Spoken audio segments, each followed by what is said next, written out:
All right. Welcome, ladies and gentlemen, to our NBFL second half kickoff game. So we're officially at the halfway point of the season, and this is our first game of the second half of our tournament. So, first game is going to be a division matchup between the Arizona Quetzalcoatl and the Los Angeles Glams. On one side, we've got Stimme, who needs little introduction, a very successful NBFL coach with at least one Super Bowl, I think two, on his resume.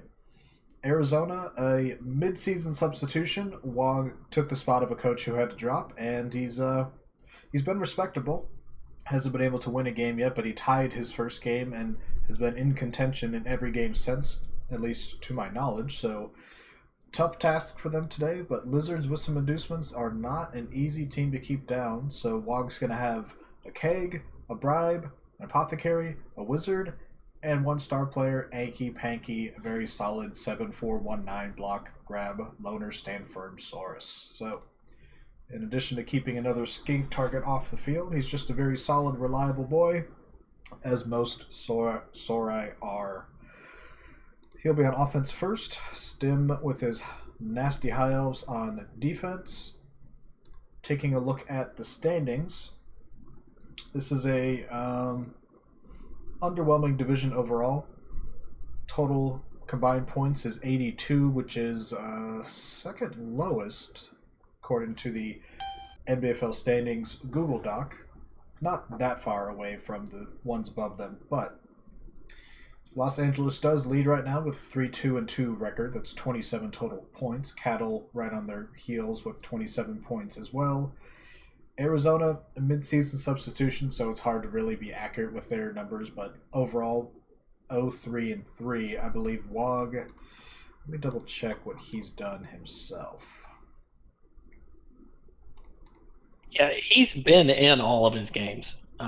Maybe not threatening to win them, but threatening to win them if things go, some crazy bounces or maybe some mad dice towards the end. But yeah, not being blown off the field. Not being blown off the field and using his inducements well. Although I think he's kind of misfired on the wizard a few times, just like situationally, not the wizard actually not performing. But he's holding his own for sure. That's a good sign for a young coach that we've tried to put under our wing in the NCBB and teach him how to Blood Bowl, teach him how to human, and he's having more success here than he is in the NCBB because his humans are just, oh, that poor team. But in the NBFL, he subbed in for round 4, tied the Krakens. Round 5, fought tooth and nail with Astaflix and his Dolts, lost 1-0. Round 6, 2-0 loss to Sandfowl and Nico. And then round 7, tied the Jordals in what was a very weird game. I remember half watching that one, and neither team wanted to win that game. Both teams were just failing all over themselves, but it'd be like that sometimes. Alright, so very conservative setup by Waagh. You get your 2-die blocks on the line of scrimmage, but you keep everybody else back and safe in case the elves decide to do something nasty.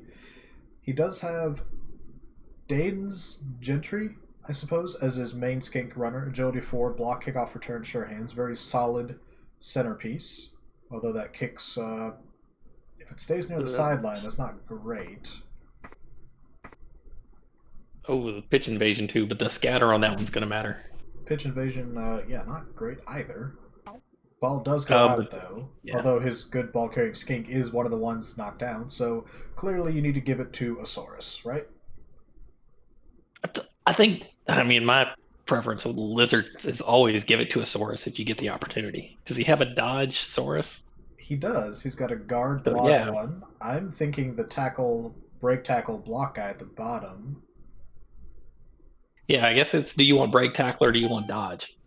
Or just give it to the skink that's going to get murdered. To the basic skink, yeah. I mean, you're probably going to stall for a turn or two and get it to Gentry.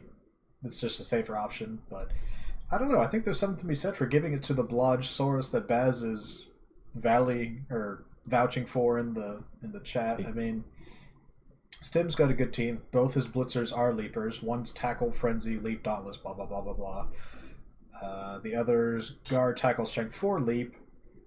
So he can certainly get in there and take down a Blodgesaurus, but it wouldn't be easy if you have the guard positioned well around him. Yeah, leaping in and getting the no block skink is going to be an easier task than the Saurus for sure. So, Right, but let's see. but he's team building probably more than anything else. He probably does need to do something with another skink. He's got one skink. Of course, he's got a dirty player skink, which is my favorite skink. That's the Best skink. he's got the one skill he'll ever need. He's perfect. It's true. Not sure about that blitz. He may have miscalculated somehow. I mean, I don't know what. Okay, that's not true. There are a lot of skills to mark on Destroyed Hill, but Strength 4 is the first one you mark. Yeah, that's kind of the important one, but he gets him anyway.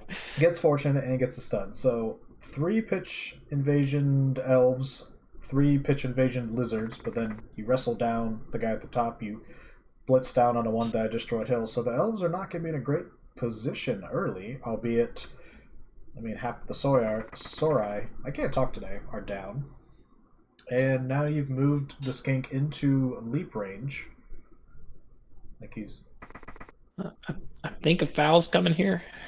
Maybe, but do you need to foul that Lino? I think you need to save the foul for when No. the blitzer comes in and takes down Dick Night Train Lane, which is one of the few times I'm going to be legally allowed to say the word Dick on air for valid reasons. I wrestle sidestep guard Dauntless. That's a pretty good piece, and you have the bribe. So I think you take the dirty player. You're looking at the other lineman. Okay, I'm looking at the other lineman. Yeah, not the block lineman, but the other one. I think you go boot him. But like you're clearly about to give up a sack on the ball here. Yeah, I mean, especially if well, that doesn't help at all. Yeah, there goes the bribe, and there goes the bribe. Now, as a man who uses many dirty hobgoblins and bribes, I mean, how likely is the getting caught on the first one and using the bribe? Is that just something that like stops you from fouling, or do you just want to foul more to make up for the bad foul early? No, I mean, I think that's what the bribe is for. The bribe is because you know you're going to get caught, and you're going to get caught twice before you actually get thrown out. So that's the way I look at it. I still plan on getting the guy tossed. If I'm not willing to get the guy tossed when I foul, I don't do it. Fair enough. But I'm almost always willing to give up a hobgoblin for the chance. Like if I can go 1-for-1, I'm a happy guy. Yeah, I mean, what are they, like 40k or something? Yeah, 40k, 60 officially once they get their dirty player. Again, the only skill they ever need. Yeah, so even if you fouled a basic high elf lineman, for example, that's an even trade. If he gets off the field and you get tossed. Yeah. But any skills further than that or any positional, that's a good trade for you. Yeah, I would say, though, if I didn't have a bribe, I might not have found that guy. I would have waited for one of the blitzers to go down or maybe destroy Hill. Okay. Also, I talked to Waagh a little bit before the game about, just tips because Tim's a good coach and I've got some experience with lizards. I was like, just Stimme is a very bashy high elf coach, so you don't want to end your turn in contact with his players that are standing because he will throw a lot of blocks at you. I also should have mentioned that he hunts threats, so that dirty player skink, other than the fact it's a skink, is very likely to get blitzed often. We saw, I forget his last game, but he was constantly blitzing the opposing dirty player instead of, like juicier targets, but if they don't have a DP on the... Oh, interesting. That was... bold. I kind of like it, actually. Going for his good ball carrier. Didn't work. Yeah. I like it. Hindsight's 20/20. But it would have been fun if it worked. But no, yeah, he's very smart. He always goes to remove the easiest guy to remove, which usually the dirty players don't have block. They don't have dodge. So, you've got a really good chance to take him down. And when you take him down, you can hurt him. It's true. There are a lot of elves down on the field currently. There's a couple that are going to, assuming, be on the ground very quickly. Does Waagh just sit here and bash for a couple turns? Does he move down the field and take an early score to take some pressure off his team, or what's your play here? I think the wizard changes it enough where you can score early. You've still got the wizard to make that stop, but I mean, ideally you bash away, remove 1 or 2 bodies here by pure luck, and then you get to sit and wait. But with all the leaping and tackle, you can't wait too long. True, but if you can free up your dirty player and kind of move him back in cover, you give yourself the option of letting Stimme come to you, doing some aggressive 3+ leap to sack the ball, and then you punish him for it by taking down that guy and putting a boot in his face and fracturing his skull or whatnot, and all those other things that And makes the fans cheer. yeah, then we can all cheer and everybody wins. Exactly. Doesn't look like we're gonna foul this turn, but not a super juicy target, and I mean you need to screen that guy off because you've already seen he's gonna go for it. Question, I suppose, is do you keep the ball in? Okay, I would not have thrown that block against a blodger with the rookie Croxagore, unless it was a 3-die. And even if it was a 3-die, I like the position he was in. Yeah. Well, I don't hate it because now he's in contact and he's got his tail on 3 guys. That's the only. It's true, but he moves into a slightly better spot, and you can't imagine the ball's going to be anywhere near there by the time the turn's over. So. But that's the thing. If you did fail, there is a lineman in contact with your ball carrier, albeit just a block lineman. But I don't know. I'm very hesitant to throw blocks with Croxagores in general. I like to just position them and forget. And that was not a super favorable block. So I don't know. It's just not one I would have thrown personally.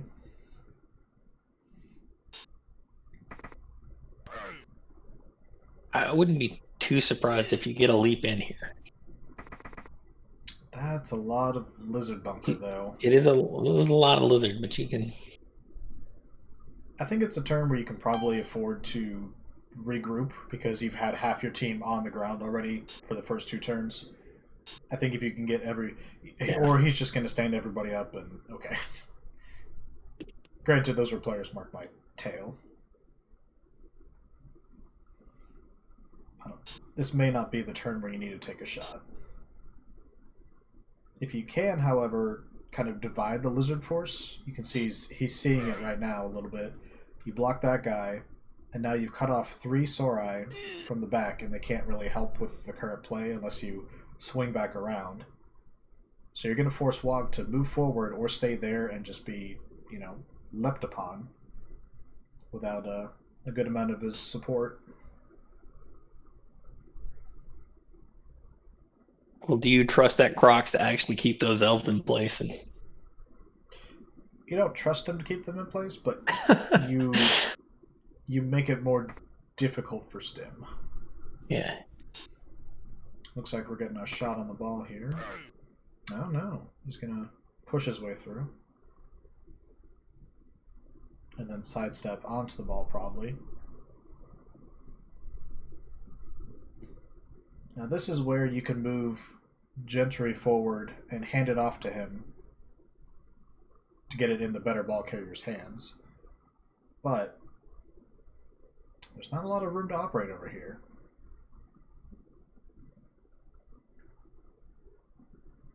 And the guard dauntless sidestep wrestle is a very disruptive player. I know there's certainly a few people in the division and probably people who've played Stimme this season who've been like, man, I want to get rid of that guy.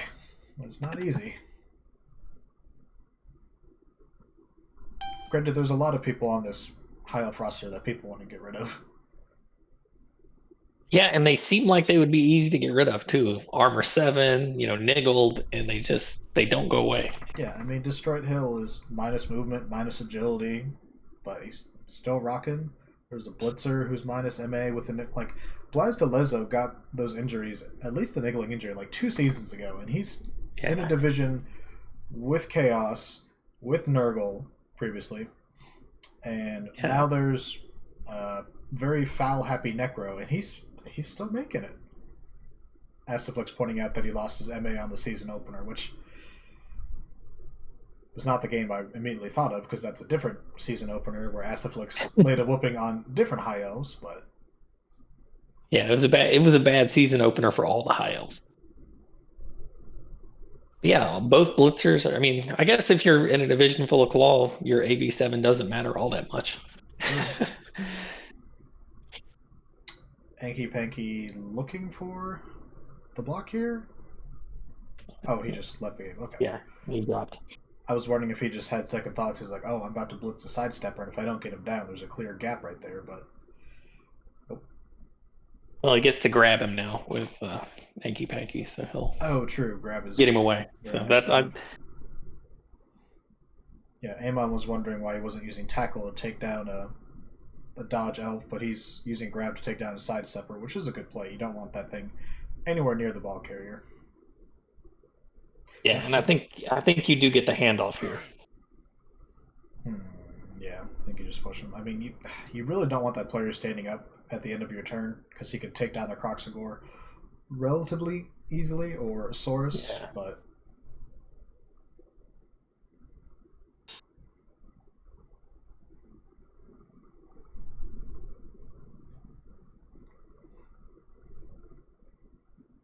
and then Paul Poundstone is very unique high elf thrower. Certainly not as unique as some of the ones MRT has had, but coming out of UTEP as a Pestigore, he was a Blodge, Mighty Blow, Sure Hands player, and now he's added tackle, so he's a very well-rounded defensive Yeah. player, but he can The also pick up bat, the the ball.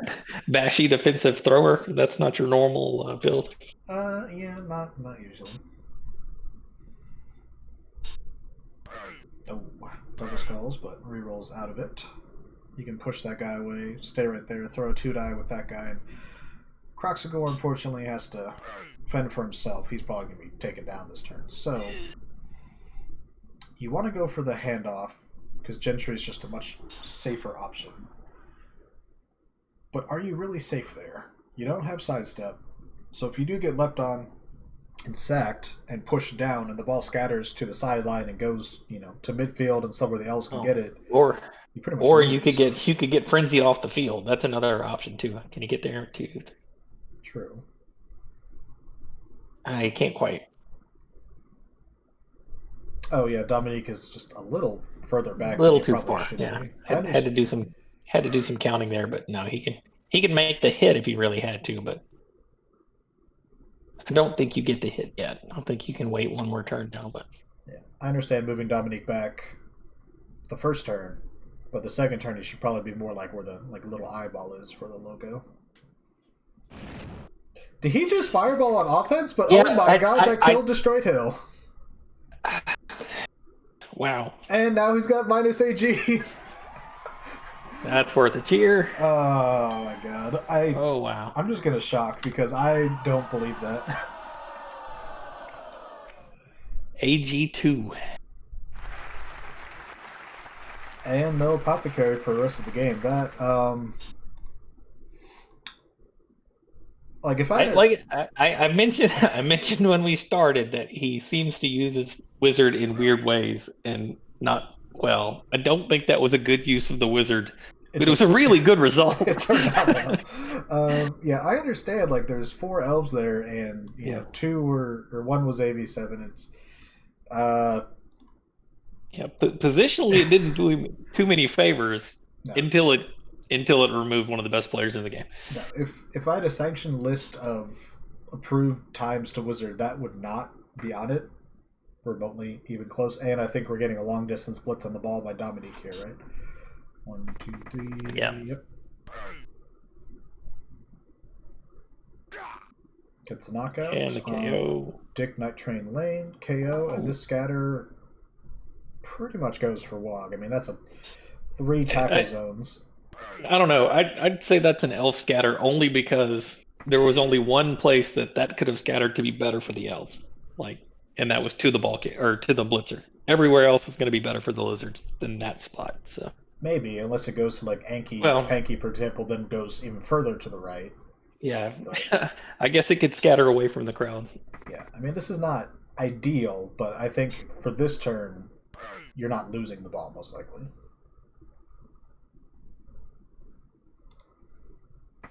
Well, that's one way to get it to your AG4 skank. Just put it on the ground. Yeah. Oh, now I have to get it with him. All right, so we've got a sidestep wrestle guy on the ball, a dauntless tackle frenzy guy. So Anki can block Dominique. Well, do you want to though? I think you want to block. Like I said, sidestep too. Man. Because I wanted to Yeah, I use think grab on Parrish, but I'm not sure you can afford to get Enki over there. Hmm. I think you just have to hit Dominique, and then you have to block away Parrish with tackle and hope you get him down. He Yeah. didn't have dodge anyway, and he's wrestle with no dodge. He's probably going to fall down on the ball, but he's going to fall down. Yeah. The problem is after using half your team's resources to just clear the ball and then you pick it up, you don't really have a whole lot left to make a respectable cage. I suppose you still have Trippy who can block the line away. You've got Nick in the back. You've got a Saurus Teddy in the back who can come around. You almost have to go backwards a little bit. You don't love to, and the cage is probably still not going to be great. Well, if you move those two guys, you can still blitz. Oh, also, Waagh pointing out after he reconnected, there's a double ball blitz, or glitch, which is not ideal. I mean, generally, I would recommend having two balls, but in this instance, one is probably more optimal.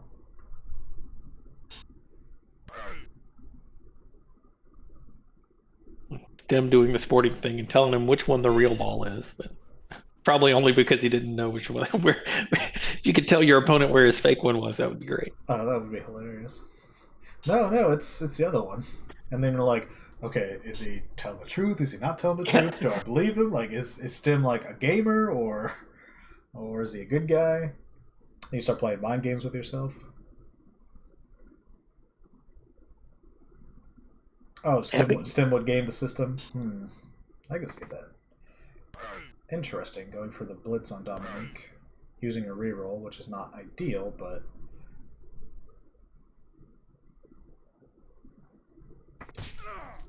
that's a big injury. No more Dominique backfield, so no frenzy, leap, dauntless, tackle. Yeah, that was definitely. Okay, so now let's go mark the other leap tackle. That is the question, Astaflix. Does he keep Destroy? I think he keeps him. I mean, the minus agility, you weren't really dodging with him either. Also, why would you use grab there? Wow. Okay, well, I mean, it doesn't matter if you take him down, but okay, if this scatter goes poorly, I think he's got to scatter onto it, right? Yeah. Oh, he lucked out because if it went to the right, now he gets to hit him with grab, so the sidestep won't matter. So he's going to push him away. Okay, and then you grab it. I mean, your cage isn't great, but well, you can stand up Ernie and move him somewhere. Move him to column 11, right below where your skink is now. Move the ball right one. I guess that's your safest spot. Or you maybe start just heading toward, well, not with Blazdelis or that. Yeah, I think this is your best setup. It's not. He really trusts this Croxagore, and so far the Croxagore is it's working for him. Trust, yeah.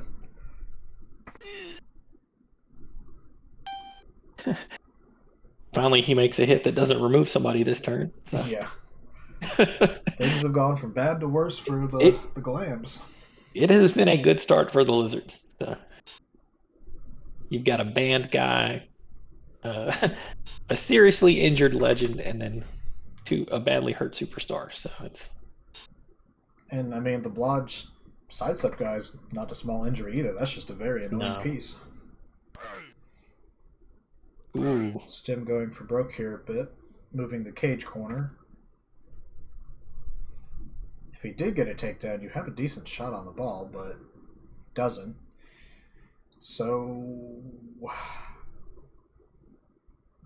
do you just run away with your good players? I mean, that was your last probably respectable shot on the ball outside of like a, desperate. Well, I think you end up, you've got you free your leaper here. And then maybe you can convince him you can scare him with a thrower, I guess, moving him towards the end zone. Yeah, I mean, you should be able to dodge out with dodge, even though tail's in the way. Yeah, I mean, it's a 3+ with dodge. You should be able to make that. And even if he doesn't, being away from the Crocs is probably better. Yeah.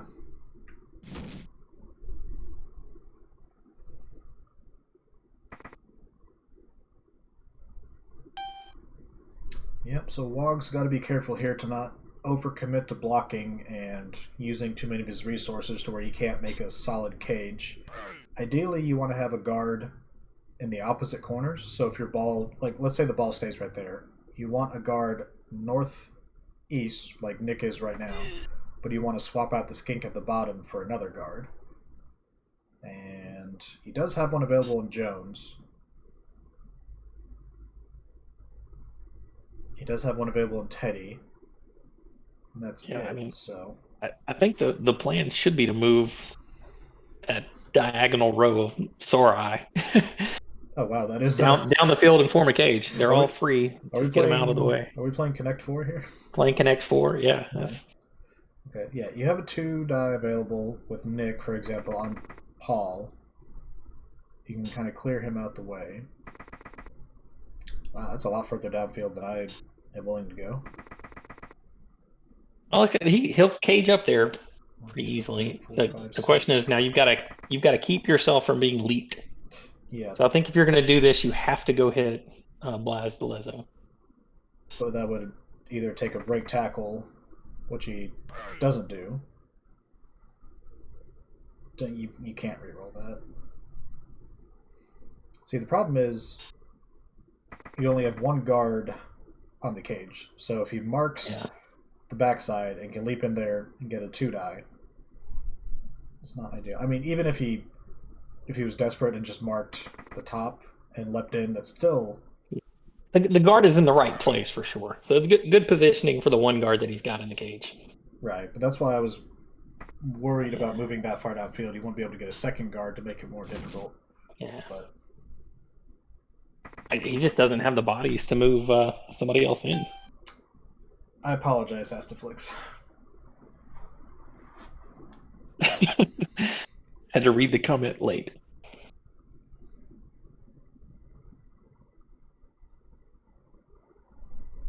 Yeah, already knowing you only have 10 guys for the rest of the game is the best case scenario.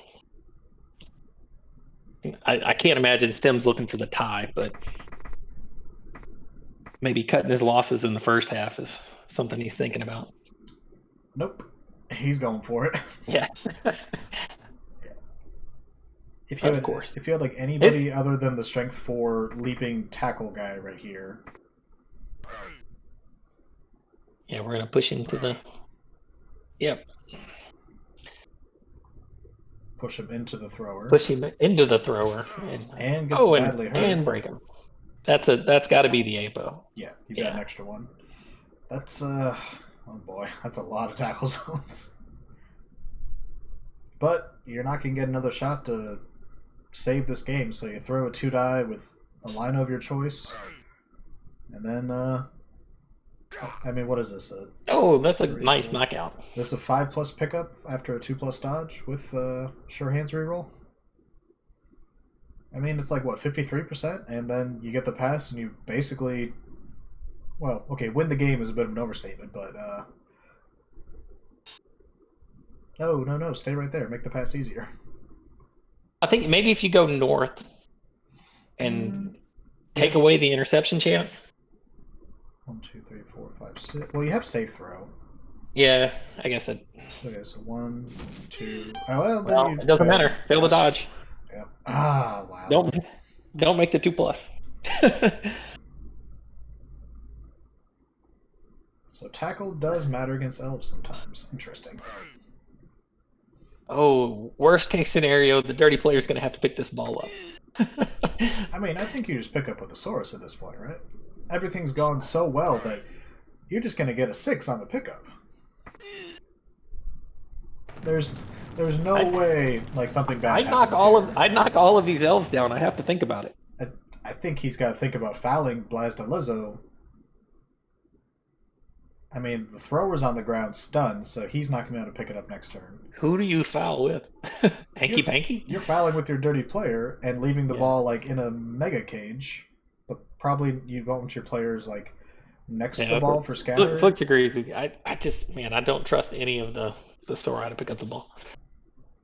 Okay, then Sora picking up the ball pick up against with. elves, when you fail, they're going to run down the field and score, All right, and all of this good work is going to go to waste. there's two plays here. Either you pick up with the ball and foul with the ball, which is a secret +1.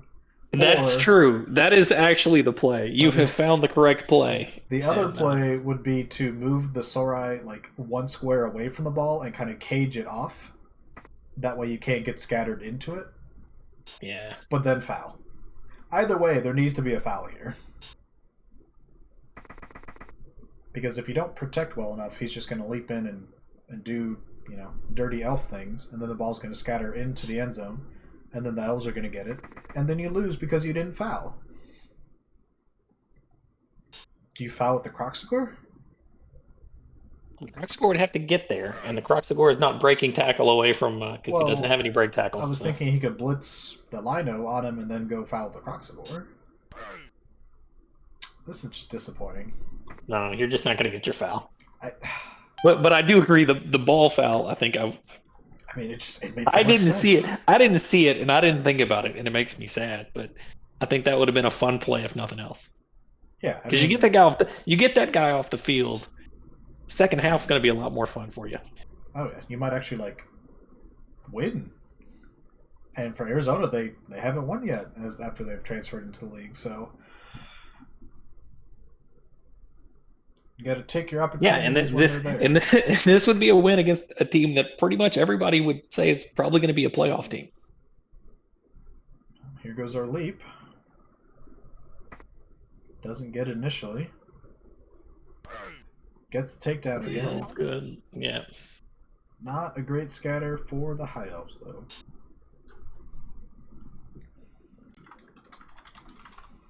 I mean, there's nothing wrong with a 3-2-2 record. It's tied for the division lead currently. It's certainly not the standard that we are accustomed to. And yes, they do have a big win against your Dolts. But it's a long season. Yeah, well, it's 3-2-2 with the division tiebreaker against the division rival. So current tiebreaker, they do obviously play current time. Yeah, they play him again. But worst case scenario is they don't have a tiebreaker. They won't lose it. It'll be even. True.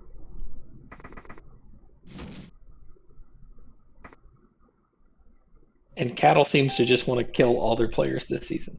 Yeah, they're not having a good go of it. It's fun to watch after no one gets hurt for the past 2 seasons. Finally catches up with them. They have been remarkably healthy, and some of their players have over 80, 100. I think some of the Warriors had 200 games before bad things finally befell them. It's just it was time. It was time. Bad things, aka Norse. I mean, the Norse have done that to a couple teams this season so far. Get a possible chain here. We're just waiting for that one game, what always happens with Norse, where they just blow up. Oh, yeah. Happened in the NCBB last season where a second-year Norse team got to the BCS level, so they're out of all the rookie teams, and they start off 3-0-1. Things are going great. They knocked off a top 10 team early in the season, and second year in the league, all the sophomore players think they can play in the NCBB and it's going to be easy peasy, and then in comes the human team, and lo and behold, that's the game where they get 4 perms, and everything just went downhill from there.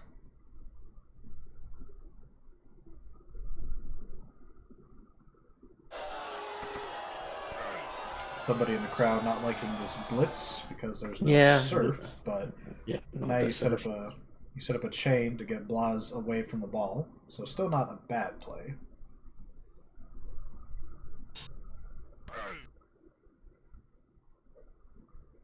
Although you may be forced to score early here, right? I mean, you're not really safe. Although if he's this in armor roll is huge. He's still available. But that's a tough spot for him to get to. Do you just stay there? No, I think you go down. Oh God. There are no good answers. Yeah, if you stay there, you can get left on. if you go down and he somehow leaps and dodges and gets another shot at it, I think at that point the score is preferable. But man, you really wish you didn't have 2 turns to defend here. Well, and he's got a movement 10 sidestepping Sidestepper, so catcher. yeah, it's So, not I like mean, that guy can't 1 turn regardless. But I mean, you do have Anki who's stand firm. You have a sidestepping skink. You have 2 sidestepping skinks. So you could put up a decent 1 turn defense. But instead we have to do a 2 turn defense. So we'll see what Waagh is able to do here. I think I would spread out the line of scrimmage, make Stimme go through more of them. Because at this point, he only has to put one guy yeah, touching those 3 players. and I think that's what he's going to do. He's just going to put the one guy there and dodge him out as the last action if he hasn't failed everything for that, right? I'd also consider swapping out one of those skinks. I know they're all diving tackle, which is useful, but Chameleon Skink? Low key good against high elves. I know people No, there you poo-poo go. Chameleon Skinks and they don't think pass block and shadowing are worth it, but it has made the difference for me in a couple of games. Like, it messed up Crichton in one of our matchups. Shadowed, he failed to dodge, and then I got the ball and ran away with it. So, never underestimate the power of a Chameleon Skink. We'll see what Stimme decides to do here. I would rather have that sidestep on the outside, maybe on the edge. Well, if you put him in the middle there, he can get to the bottom, though. So whenever, Yeah, let's say Stimme goes to the they're bottom, you can get him over they're there. fast. They're going anywhere. You're probably right. Well, they're a little slow, though, at MA7. I mean, I know that sounds weird because, MA7 is still relatively quick, but compared to the MA8 Skink, it's like, MA7, this sucks. Chaos Doors. Anything over 4 is fast. That's a good counterpoint.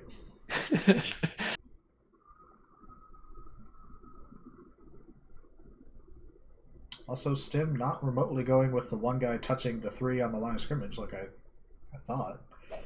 We got a thrown rock. Ooh, rocks for everybody. Double stun? I mean, okay, at least it was fair. Does that change Stimme's calculus, though? Do you instead go through Anki Panky even though he's stand firm? I don't think so. No, we're gonna go hit a skink. Not a bad play. Doesn't work out, but the best thing Stimme did was move somebody into scoring position before he moved anybody else. That is Blood Bowl 101, and a lot of coaches don't do a good job of it, So at this point, you can go Mark Anki, you can go Mark Rashad. You've got 3 players in scoring range. Yeah, and go Mark Anki with the dodge. Lodge. Yeah.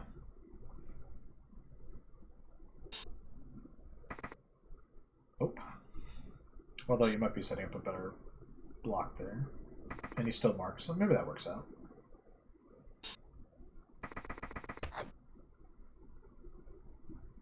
Yeah, you pretty much commit to hit the Crocs for 1 die. Or Dauntless, yeah. Hey, that's the thing. I think it's underrated still. I know, some coaches like using it. Norse runners have it, for example, and Norse are one team. Oh, that's a nice injury. Ooh, nice. I think you let it go. But Norse are one team I struggle a bit with Lizards in the NCBB TV range, which is like 16 to 1900 or so. Those dauntless runners just keep knocking my guys down, and then they just stand back up and get knocked down again, and it's just incredibly frustrating. So it's certainly a tool that is a bit undervalued, but then again, we're also changing rule books, so who knows? Yeah, it's just a great thing to you set it up as a 1 die, and if you don't get it, you're throwing a 1 die block, which is fine. And if you get it, you're throwing a 2 die block all of a sudden, and everything's great. Exactly. So, based on the way Waagh set up, though, and the fact that a player on this side got hit by the stone, which is not ideal, your defense is not going to be easy here. I mean, the obvious play is just take Teddy, blitz Allen, but then you still got 2 guys in scoring range. One is marked by a diving tackle, but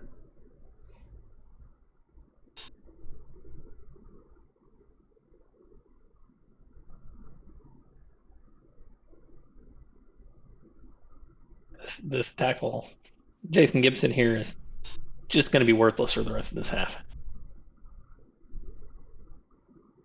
Yeah.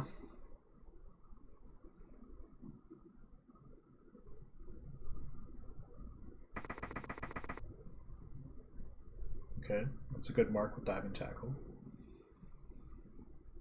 Well, now you If do you block him towards the end zone now though? I'm trying to think of a way where you could chain Anki free and then Eho blitzes the ball. I mean, the ball carrier is a blodger, but it's probably not worth it. I'm just looking for like sexy strategies beyond the simple like let's just blitz Allen and mark everybody. You know, the boring stuff. That's probably the good plan. But we're going with that plan, and Yeah, it works. It's probably going to work. He's probably going to get stunned or something. That is a wise decision to sidestep away from the diving tackle. Yeah. Well, it's a good sidestep into the spot that Soros probably wanted to be in. True.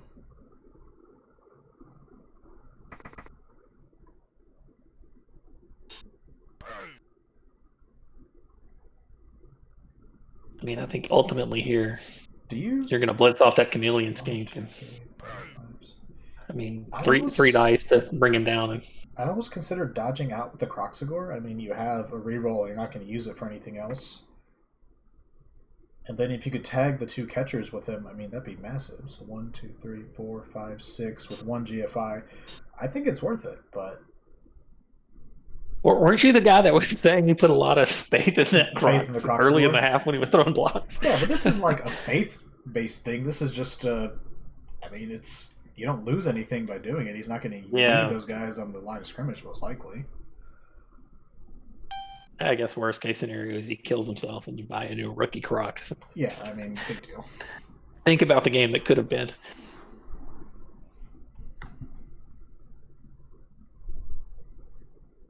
Yeah, I think this is a 3-die blitz.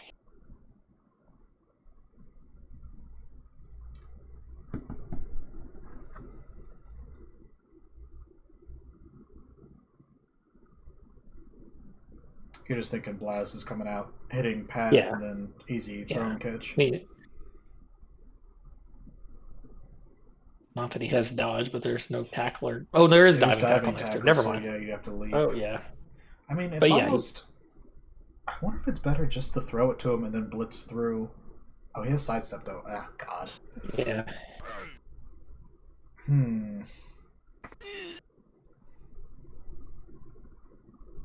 Yeah, it is a leap out. This is also why I'm a little confused. Is probably not the right word, but also I am confused by that.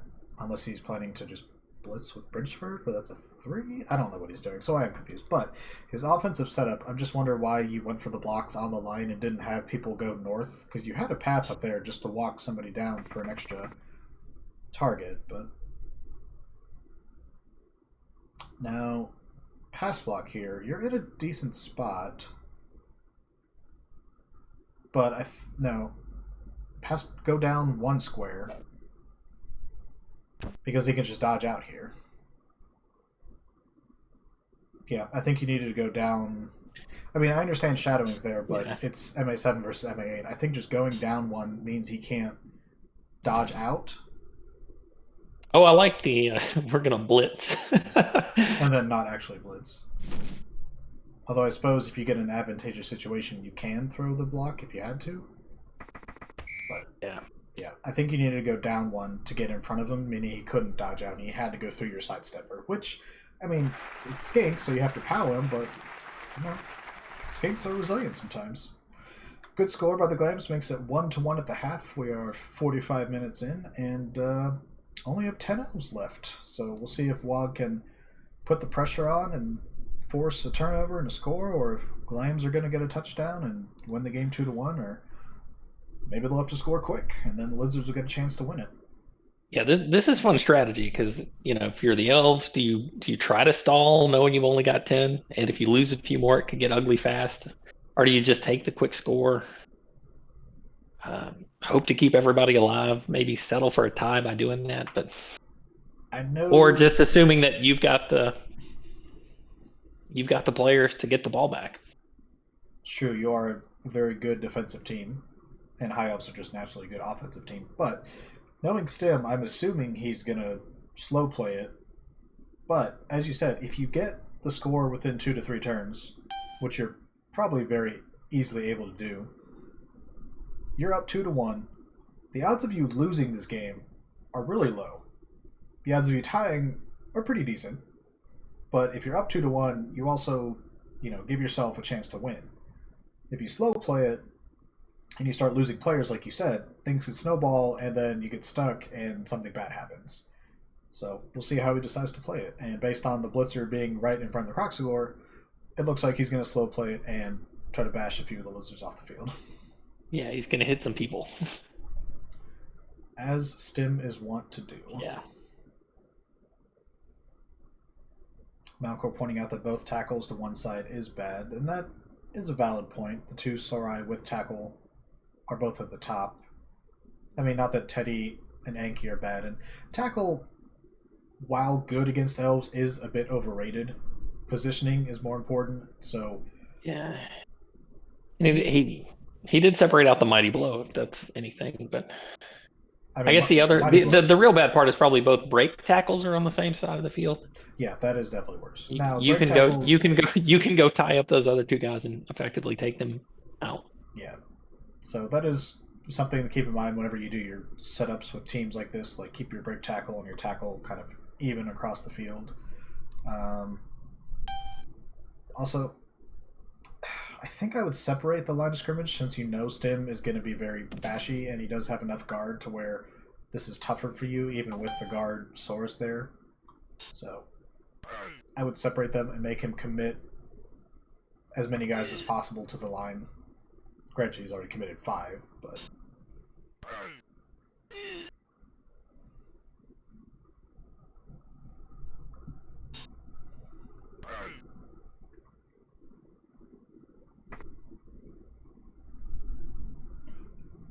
I just want to foul on the Croxagore now. I mean, there's so many players around and it's kind of begging for it, isn't it? None of your players are less expensive than that Crocs. I'll throw out a stop. I know he's not going to do it. There's really no one to do it with, but it just aesthetically, like, there's 5 guys right there. Yeah, I guess the kicker's not doing anything else this turn, right? True.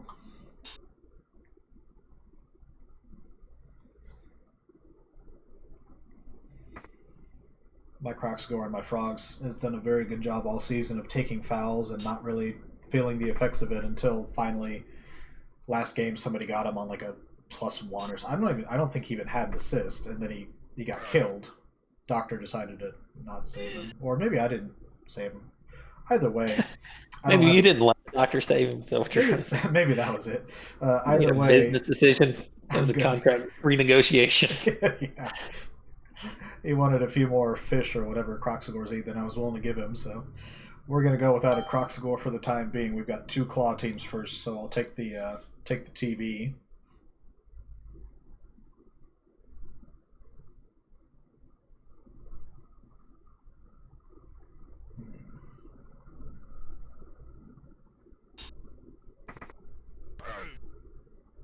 Going for the early blitz. Not great, because you don't really set yourself up for a follow-up block anywhere. I'm not sure there was one available.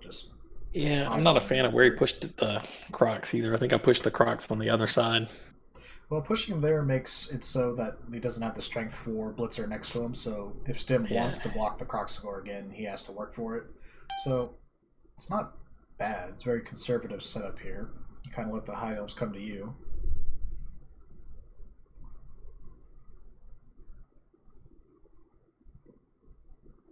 Yeah, it looks like the Glams are probably going to be pretty happy to just sit back here and wait.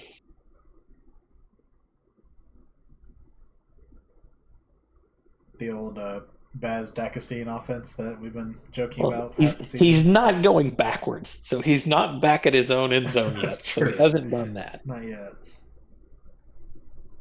It's just a good old-fashioned elf stall.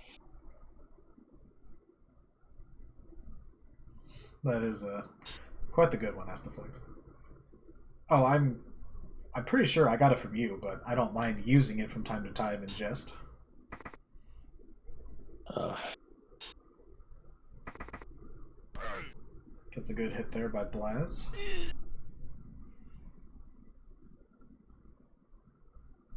But now what do? You're kind of stuck. Also, yeah, I mean, we'll give Astaflix full credit for it. I think it may have been me, but I'll give him the full credit. I know I've seen it in the chat or in game chat or It was while we were spectating one of his first games where he did that. Where he was literally all back on like column 4. Yeah. That sounds familiar. Uh-oh. Or I swear I've heard Astaflix say it during some of our commentaries before. Not a great time to use a reroll, but yeah, you got 5, so doesn't get you a whole lot though. Even if you move somebody else up here for a 1 die, you do have block, but investing a lot of resources in blocking a guy that well now you so he sets up the 2 die. No, not the 2 die. Yeah. But still, you're giving up 2 blocks next turn. Granted, one's a blodger. I don't know. Stimme knows what he's doing. He plays his high elves well and a little different than a lot of people, but this is something that gets him in trouble against cattle from time to time. Albeit, tentacles. I do think the lizard should move in and go around the full surround.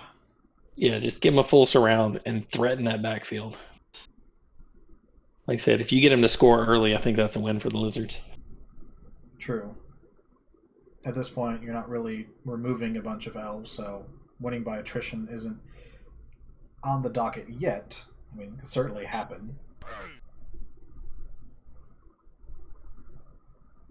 But putting somebody back there certainly can help. Looks like he's going to be a little cautious, though.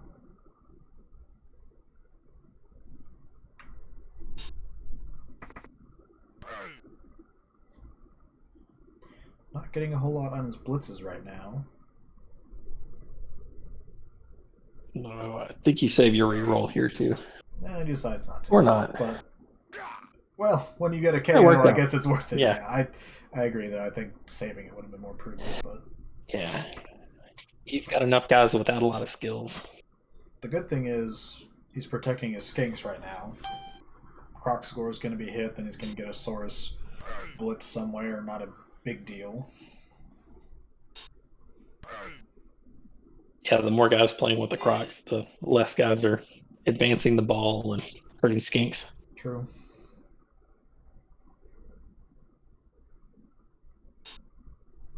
I mean, even if we're sitting here and saying Waagh's in a decent position, I mean, is he really? Every turn that goes by is a turn that Stimme's taking off the clock, and he's just going to do some bullshit elf score on turn 7 and steal the game.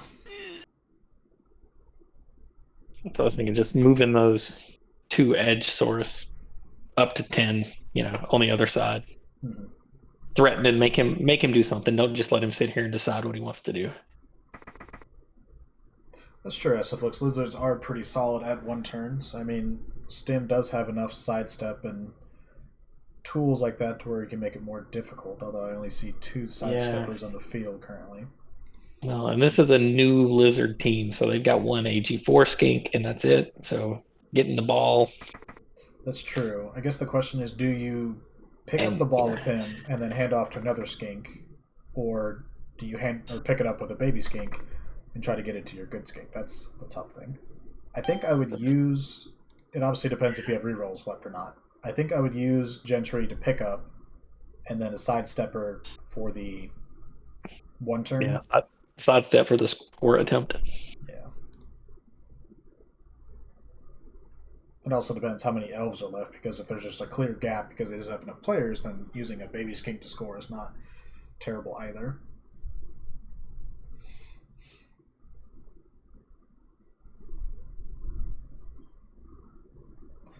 You do kind of have to cut off the bottom here, but you have 2 skinks you can just line up and column off. If you want to follow a block, you can take Jason and blitz Loke Bodles from the back and push him into Larry in case you don't take him down. But then you take Jason, because he is your break tackle, and kind of move him into the backfield. He's 100% going to get blitzed by Blazdelezo, but if he's blitzing backwards, the elves aren't moving forward. So you got to start having somebody back there to force Stimme to do something. Yeah, I think I might blitz with Teddy Bruschi and just push that guy off or do something again and advance towards the ball. Ball carrier is Blodger, though, with tackles, so sending Skinks after him is probably not going to be very prudent. Yeah. That lineman is no threat to score. First of all, he can't score, and there's not going to be a cage that's going to get set up downfield, so that's not really... Yeah, see, I don't like backing up here. Well, that is your ball carrier, so you are kind of protecting him from, happenstance, but interesting. Anki going for the gap clear here.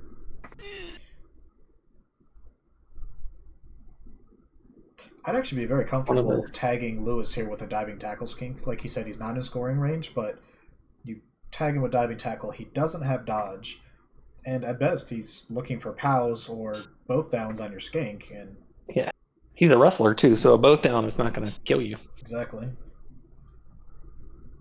And because you've screened off any other elves from getting there, he can't really free up Lewis with somebody else, most likely. Unless Blaz is like, leap, and goes over there, but...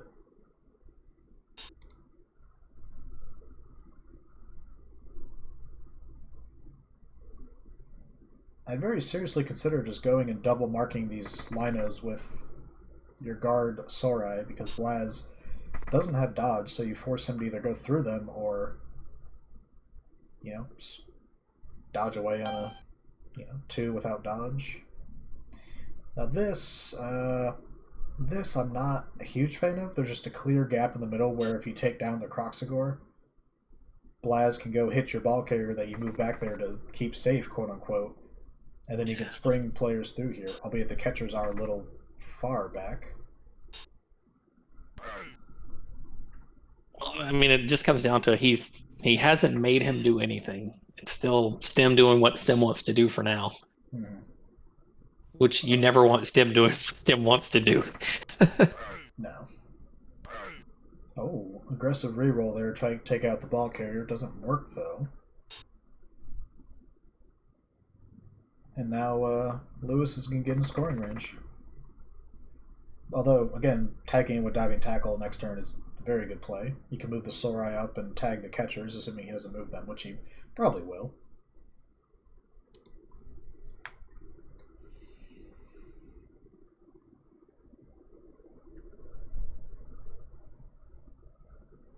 And I suppose now that Stimme has kind of committed to doing something in the middle, you can surround him from the backside with the Sorai. Keep him stuck there. We'll see what he decides to do with the ball. Kind of going back a little bit.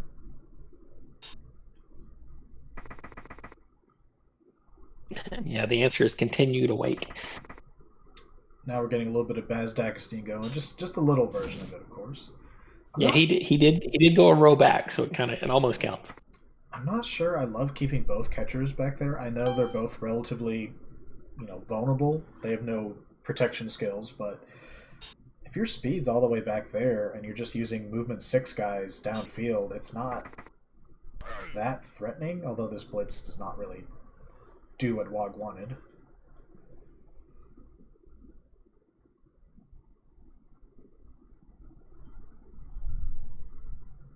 Also, I think I almost wonder if I would have wasted I say wasted as I say it, but wasting a reroll there. You've got 3. If you're going to make that hit, it's got to be pretty important. I think it's a little early, but it's hard to say. First thing, I would have marked Lewis with diving tackle, but then again, you kind of want Stimme to score, and that's not an easy pass. Interesting. Yeah, I like that. No, he's not going to get hit. Your threat still isn't really a threat. Because again, if you throw the ball to him, you have to score. You can't wait. True. Assuming you don't have a Saurus back here. I mean, at this point, Nick does have break tackle. Yeah. But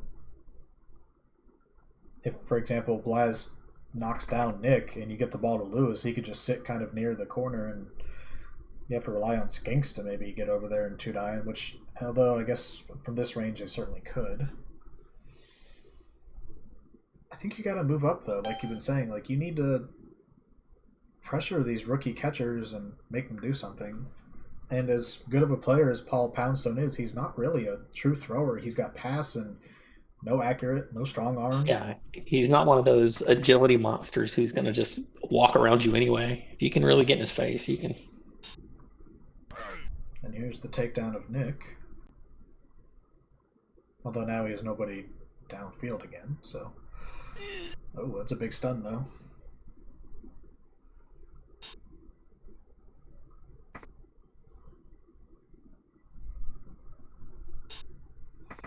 Yeah.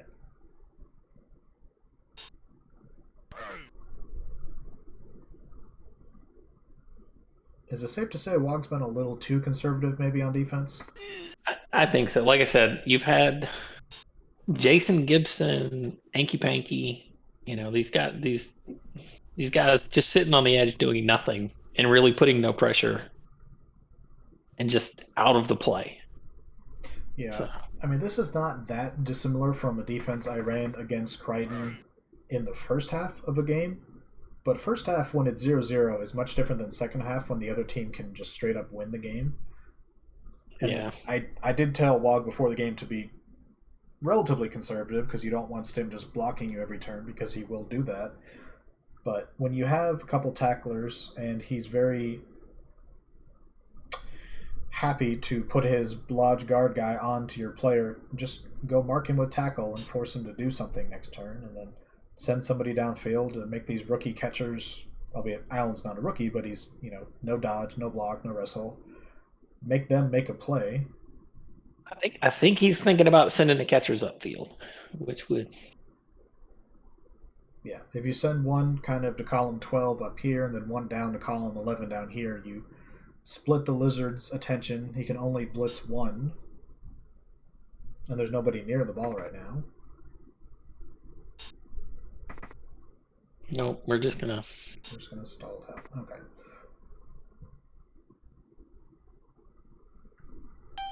I think that, previously it was time to send pressure, but now I think you have to get a break tackle down there. Put the two of them next to each other. You've got movement 6. You've got a man advantage. I think if you get one of those guys down there, if you make him tie it up with a catcher, I mean that's a win. Almost an advantage. Yeah. I would send 2 and just conjoin them at the hip on column 10 or 9, for example, and that way he can't just double mark them, because you can get through with break tackle, or you can blitz through one of them and go tag the ball or something. I have a feeling though we're going to be. Yeah, I think getting Jason Gibson downfield in elf territory here is important, and he's going to go backwards. And continue to stay out of this game.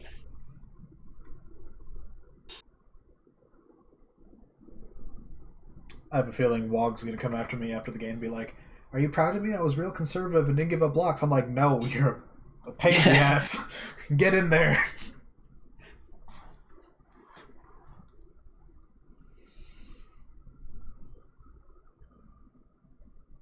I mean,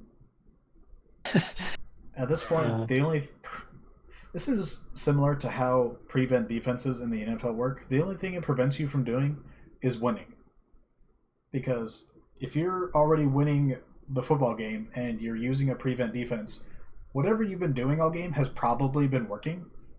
So just giving up yardage is awful. And here, you're not giving up blocks, but you're giving up so much space. Your chances to win this game are dwindling every turn. At this point, the only thing you can do is either tie or lose. Yeah, and that's a good point. You're absolutely playing for a tie here. You're not threatening any kind of counter score. But Stim points out in the Discord chat that Destroy Hill is arguably a better source now. So. That is pretty good. Strength 4, agility 2, yeah, movement 6.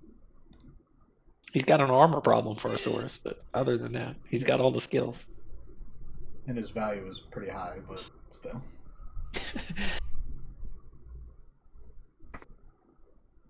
And the worst part is because you're not marking Stim, like a lot of his team doesn't have dodge, and so you're just letting him not burn rerolls, move around how he wants.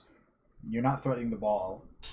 So if you were at least protecting your skink, which you're not, although I guess lucky with a stun, with only a Yeah, stun rather.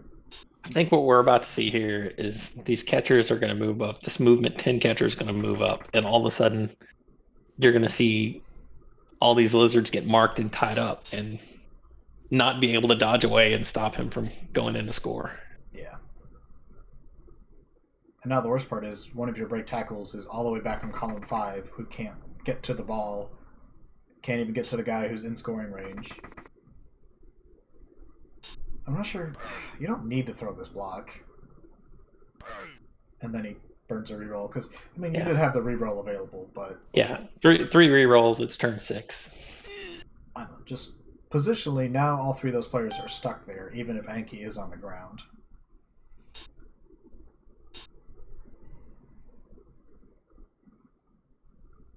Yeah, he should just move up and. And he's not even. Well, I would have put the I was going to guard say next to Anki. get in there and put the guard on there and close off that side. Well, and you still got bloat bottles hidden in the bottom of the logo down here. Yeah, it's another reason I incredibly dislike these checkerboard bottom and top. He continues to put the shadowing and diving tackle guys near elves, but not actually on elves. So. Yeah, I mean, I understand, pass blocks technically there, and you could almost get in the way, but he's got safe throw. And well, he can also move before he passes, too, so he could throw it to the end zone maybe here. Yeah.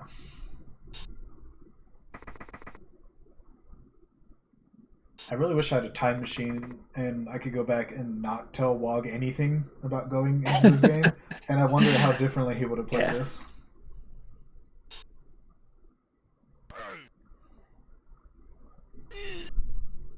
Also, if you're going to blitz that guy, you should have waited to stand up the Croxagore and then go tag Dante Fowler and Mr. Blower before. Yeah, especially now that you get the stun and you know that that guy's on the ground. That would have.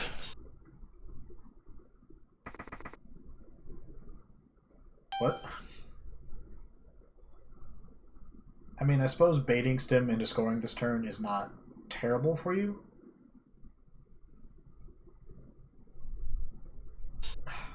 And I guess the skinks are fast enough to get back there if you did, for example, throw it deep to Bottles and he was just staying on column 1. You have enough skinks nearby to where you could go 2-die him. But also, what is with committing everything to taking down Anki Panky? Well, I think it was important on this one because I think now everybody's going to run south. One of these catchers is going to end up with the ball in a sideline cage. I don't think you have the resources to make a cage, but I think you can definitely get them in scoring position and force Waagh to try to cover all of them. Well, you can sideline cage that for sure because you've got. Blaz can't really 1, 2, 3, 4, 5, 6. Not really. You got bloke and whatever catcher doesn't get the ball, but then you've got to worry about a break tackle into your cage.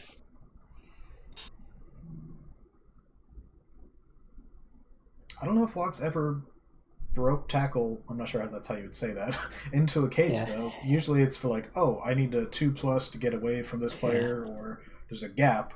But going into a cage is not something people break tackle often for.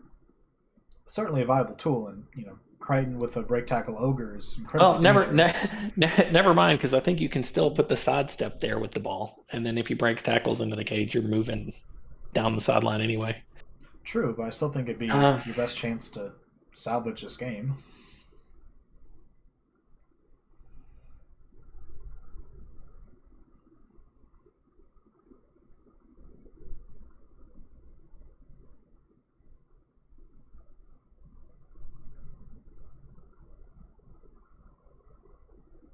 Stimme pondering.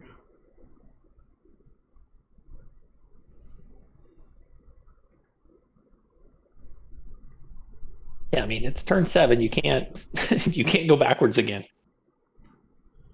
I mean, the ball could technically go backwards, but he's, as we Well, said, not a great thrower, so you want to like minimize the throw. Handover action, so he's perhaps going for that sideline cage that you spoke of. yeah. As long as you keep Mr. Bottles on column 6, I think it's going to be fine. And the one thing about Waagh's current setup is that he doesn't have enough skinks over here to really get down and double column the sideline. Well, you can leap over now. Leap becomes a really fun way to block all these. Now, if Bottles goes to You can, column you 6, yeah. I don't think you can break tackle in there. I think you'd Well, have to... I think you can leap over the break tackle and just keep him marked. So, you can't break tackle twice. True. But even if it was available, I'm not sure the 5+ or whatever is the play. So I think you just have to blitz probably Venga and then go stand right on top of Bridge. No, I think Well, he I'd blitzed rather... Hanky Panky, so you can't blitz. No, Or you're talking about I'm the talking about Blizzards. for Yeah, never Wags, mind. what his play is. I think you have to go through Bottles because if you just go through Jefferson, you're not I'm still really curious as to where he's going to put Blas here. I think he has to leap over tag Nick. and get on the other side. I think tagging Nick, but he's not doing that. He tagged Teddy, which isn't bad. Okay, so if you break tackle with Nick, for example, and take down Bottles, then you can get Mr. Jones down there right on top of Bridgeford and there. And then you get Mr. Tillman kind of back on column 4. And then you somehow get the other skinks over here to double column. I think that's your best play. Okay, that's not bad. Do you bother sending, like, Ionis Williams up top, the skink, downfield as a scoring threat?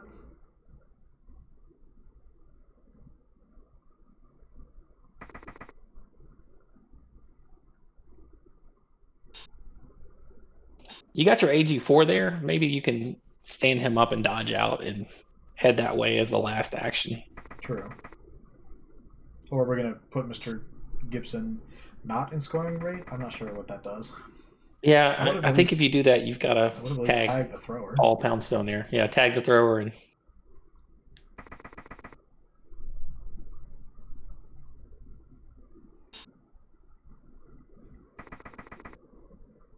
Okay. Because right now I'm seeing. Oh, that's a daring block. And he has trusted the Croxagore all game, but goddamn. Yeah. Please follow. There's no reason not to. Please? Thank you. Yeah.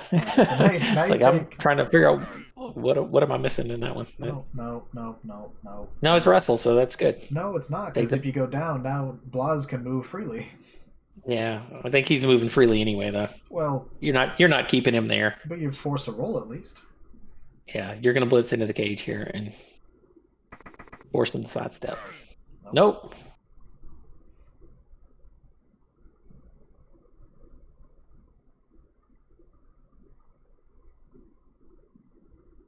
An injury or a stun here would be huge. Okay, that helps.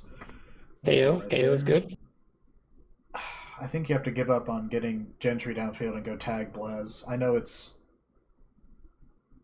risky putting him there, but if you don't tag him, he's just going to knock off Nick, and then you're going to do something to get Allen through. Although, there's not an easy route through there. If you blitz with Blaz and take Nick down and then go tag a skink, you can block off the diving tackle, and then there's a gap right there to go through for like a 3 and a 2. Okay, that's better. 1, 2, 3, 4, 5, 6. So you force a dodge and a GFI, or a leap. Actually, yeah. What's the better odds? Doing a 2-2 and then a block, or the 3+ and then the block with Blaz? The 2-2 is usually easier, but the in this case, I might do the 3+ so I can continue to tag one of the skinks and make that 2-die block with bloke. And if you knock one of those skinks down, you've got a nice hole through. Yeah, that's what I'm thinking.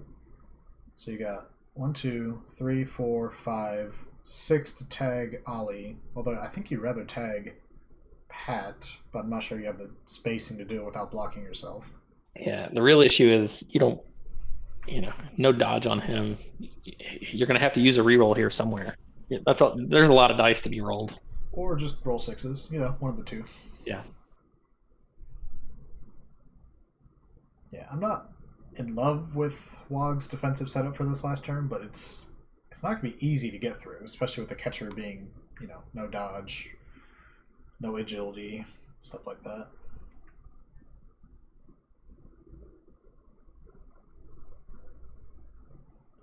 Boy, I've had to poop for like the last 20 minutes, and I've been holding it just to watch the end of this game. Yeah, he's having trouble figuring out what to do too, so it makes me feel good that I don't have a lot of great options.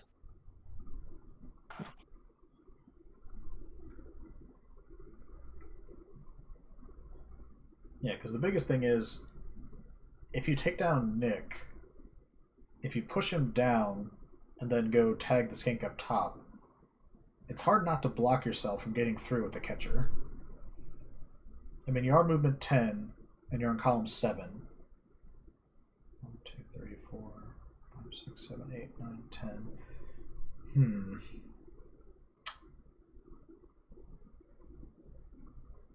And what if you don't get Nick down? I mean, that's even worse.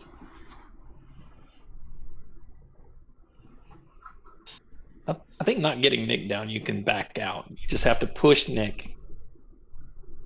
But then it's hard to forward. Well, block a and then skink maybe you could. You could maybe dodge Cam Akers out and do something. Well, we get the leap. Yeah. Oh, that was.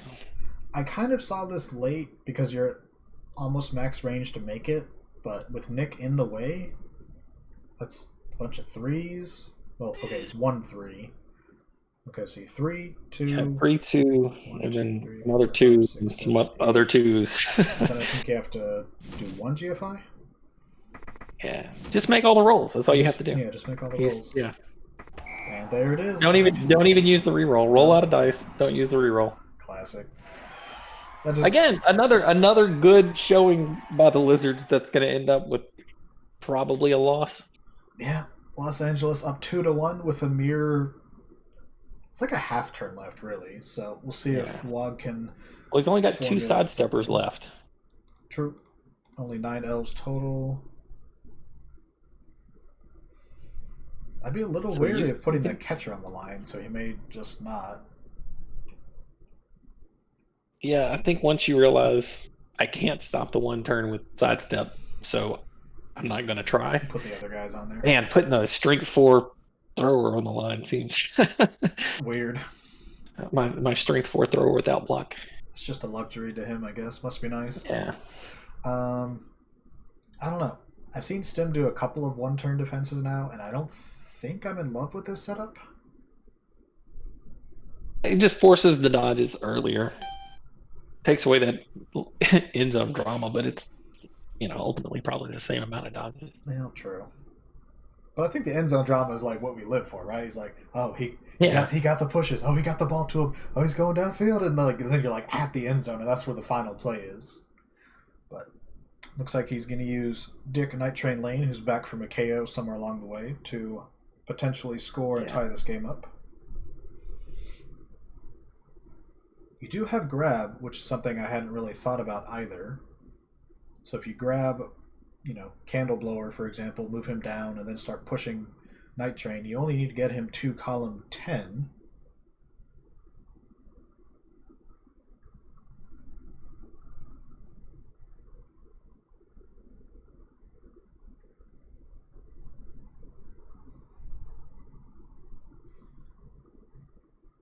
And save your blitz to actually blitz through a hole.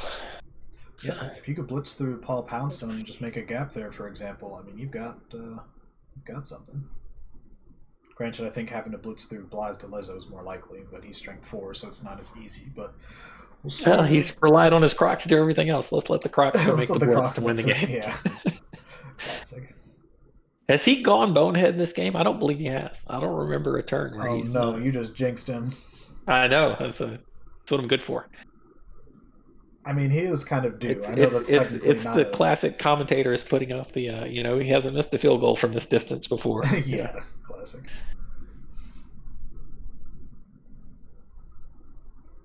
I mean, I know technically he's not due. That's like a fallacy, but he's due for a bonehead.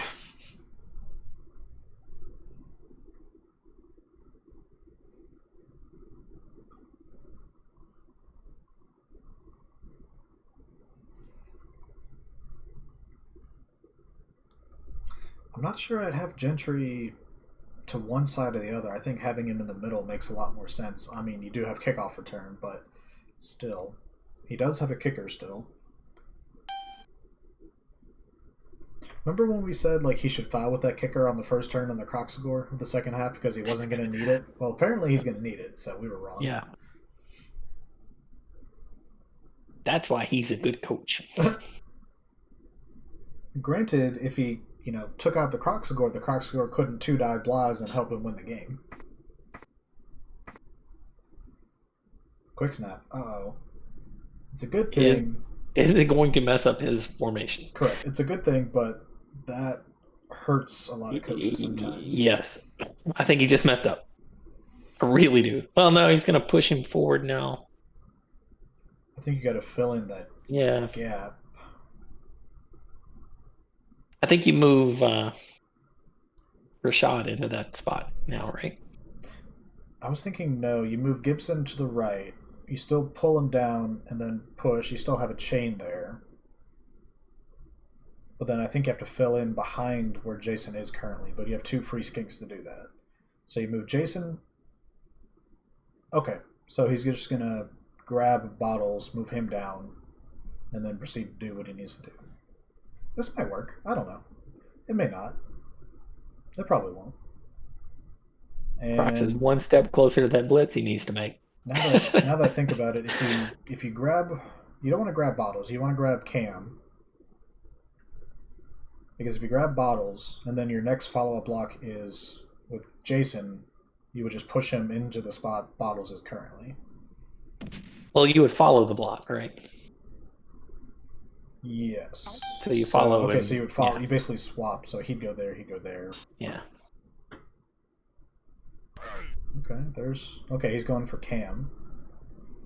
You want to follow, and then you look for a push, which you don't get, and you have to reroll because you need two pushes, and he doesn't reroll it. Can you use Rashad to get another push if you push Anki up? Yeah, push Anki up behind Bottles. No, that's not what we're doing. You do have your blitz still. And you do have skinks, so they can get into places that normal players can't. And you only need one more push. Okay, that helps whoever plays the Glams next. Or maybe it hurts, because, maybe they don't get a wizard now. Who knows? Yeah. I'm in this pool. Let's see who gets the Glams next. Hey, it's me. Nice. I should have been rooting for more death and destruction. Cam Akers and Destroy Hill being missing is going to be fun. Actually, yeah, 2 strength 4 players missing, yeah.